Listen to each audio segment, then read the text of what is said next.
मुझे बताओ, जिसको ये भी ना पता हो कि मैं कौन हूं, उसके पल्ले होता क्या है? जिसकी अपने आप से भी कभी मुलाकात ना हुई हो। इकबाल ने कहा था, अपने मन में डूब कर पा जा सुरागे जिंदगी, तू अगर मेरा नहीं बनता ना बन, अपना तो बन।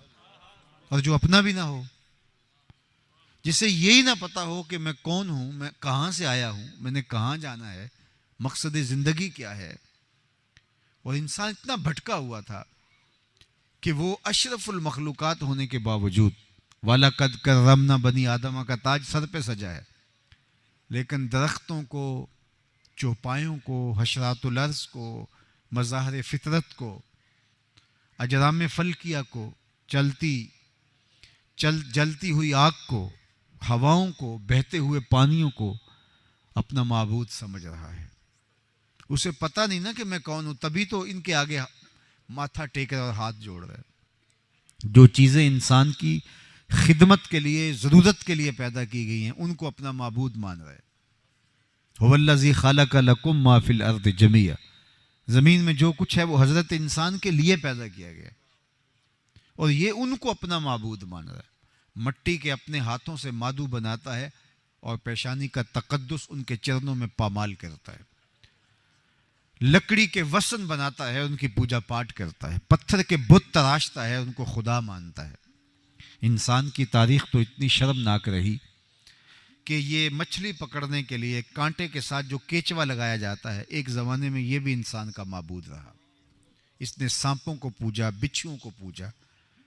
इसने पीपल की जड़ों को और बरगद की लटकती हुई शाखों को अपना खुदा माना है। इसने जलती हुई आग के सामने पेशानी का तकद्दुस पामाल किया है।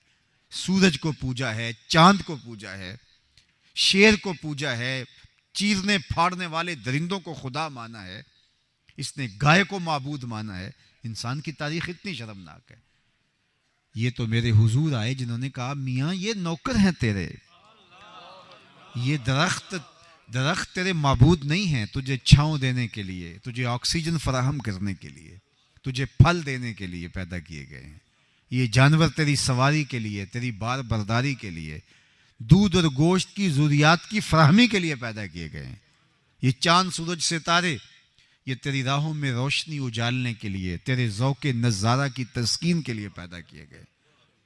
नहीं तो देख, चांद को पूछता है, ये देख उंगली उठती है और वो टुकड़े होकर कदमों में आता है। सूरज को पूछता है, ये देख हाथ उठते हैं और वो भागता हुआ असर के वक्त पे आता है। दरख्तों को पूछता है, जा मेरा मैसेज दे दो कि तुम्हें अल्लाह का रसूल बुला रहा है। पत्थरों को पूछता है, देख मुट्ठी अबू जहल की है, पत्थर कलमे मोहम्मद अरबी के पढ़ रहे हैं। अब इंसान की आंख खुली कि मैं जिनको माबूद समझता था वो तो मेरी दहलीज के नौकर निकले। अब उसका लहजा तब्दील हो गया, उसकी टोन ही बदल गई। अब बदला हुआ लहजा देखिए। अब वो बोलता है, फरिश्ता कहने से मेरी तौकीर घटती है, फरिश्ता कहने से मेरी तौकीर घटती है। मैं मसजूद मलाइक हूं, मुझे इंसान रहने दो। कहता है, मेरी इज्जत में फर्क पड़ता है अगर तुमने मुझे फरिश्ता कहा। फरिश्तों की पेशानी तो मेरे हुजूर झुकती रही है। और इकबाल बोला, कांपता है दिल तेरा अंदेशाए तूफान से क्या, ना खुदा तू, बहर तू, कश्ती भी तू, साहल भी तू। देख आकर कूचाए चाके गिरे बामें कभी, कैस तू, लैला भी तू, सहरा भी तू, महफल भी तू। वाए नाकामी के तू मोहताजे साकी हो गया, मैं भी तू, मीना भी तू, मस्ती भी तू, हासिल भी तू। आह किसकी जुस्तजू आवारा रखती है तुझे, राह तू, रहरो भी तू, रहबर भी तू, मंजिल भी तू।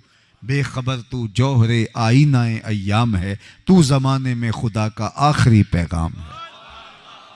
तू तो खलीफतुल्लाह अलल अर्द है, तू तो मस्जूदुल मलाइका है।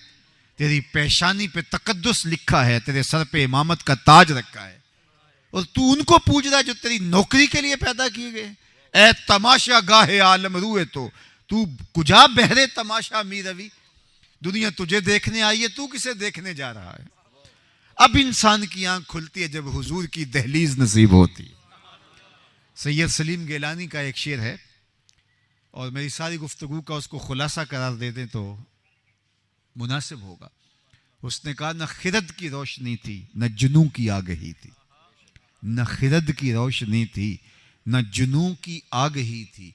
तेरी रहबरी से पहले ये जहां जहां नहीं था, तेरी रहबरी से पहले ये जहां जहां नहीं था, तेरे आस्तां से पहले कोई आस्ता नहीं था, मैं वो जमीन थी जिसका कोई आसमां नहीं था।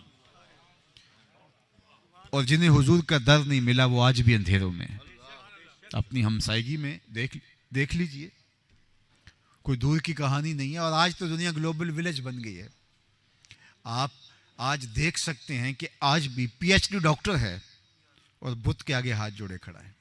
उसकी अक्लो बीनश, उसका फहमो इदराक, उसकी इतनी भारी भरकम डिग्री उसे नहीं बता रही कि अपने बदन पे बैठी मक्खी तो उड़ा ना सके, मेरी ज़रूरियात का कफील कैसे हो सकता है। लेकिन वो हाथ जोड़े खड़ा है। एमबीबीएस डॉक्टर है और गाय के पेशाब को तबर्रुकन चुस्कियां ले लेके पी रहा है। उसकी तिब नहीं बता रही कि इसमें ताफुन कितना है। उसकी तबीयत में कोई नफासत नहीं है। एक जानवर के फुजले से उठते हुए ताफुन से उसकी तबीयत में तकद्दुर पैदा नहीं होता, लेकिन वो चुस्कियां लेके पी रहा है और है एमबीबीएस डॉक्टर। दूसरी जानब मैंने अपने गांव की मस्जिद के वॉशरूम में 7 साल के एक बच्चे को पांचे मल मल के धोते हुए देखा, तो मैंने झिड़कने के लहजे में कहा, तुमने इतना ज्यादा पानी खोल रखा है। तो वो लजाजत भरे लहजे में जवाब देता, हजरत मैं गली से गुजर रहा था, किसी जानवर के पेशाब का छींटा मेरे पांचे पे गिर गया है। मैं सोच में पड़ गया कि वो डॉक्टर है, उसे तो समझ नहीं आई, और ये 7 साल का बच्चा है, पहली दूसरी क्लास का तालिब इल्म है, कोई दर्स निज़ामी का फारिग तहसील नहीं है कि दजास्ते गलीज़ा और खफीफा के हकाम पड़े हों। और वो पांचे के ऊपर पड़े हुए जानवर के पेशाब के छींटों को, और वो भी गैर मरी छींटे, उनको भी गवारा नहीं कर रहा, मल मल के धो रहा है। और डॉक्टर गाय के पेशाब को चुस्कियां लेके पी रहा है। उसे समझ नहीं आई, इसे समझ कैसे आ गई? तो अंदर से जवाब आया कि वो है डॉक्टर, लेकिन उसके हाथ में दामन मेरे हुजूर का नहीं है। और ये है बच्चा, लेकिन माँ ने गुट्टी में प्यार ही हुजूर का दिया है, इसलिए तकद्दुस रूह तक उतर गया है। न खिरद की रोशनी थी, न जुनू की आग ही थी, तेरी रहबरी से पहले ये जहां जहां नहीं था। जिंदगी का सारा जमाल इस दहलीज से मिला, इस चौखट से मिला है। और अगर ये दर ना मिलता तो आज हम लुढ़क के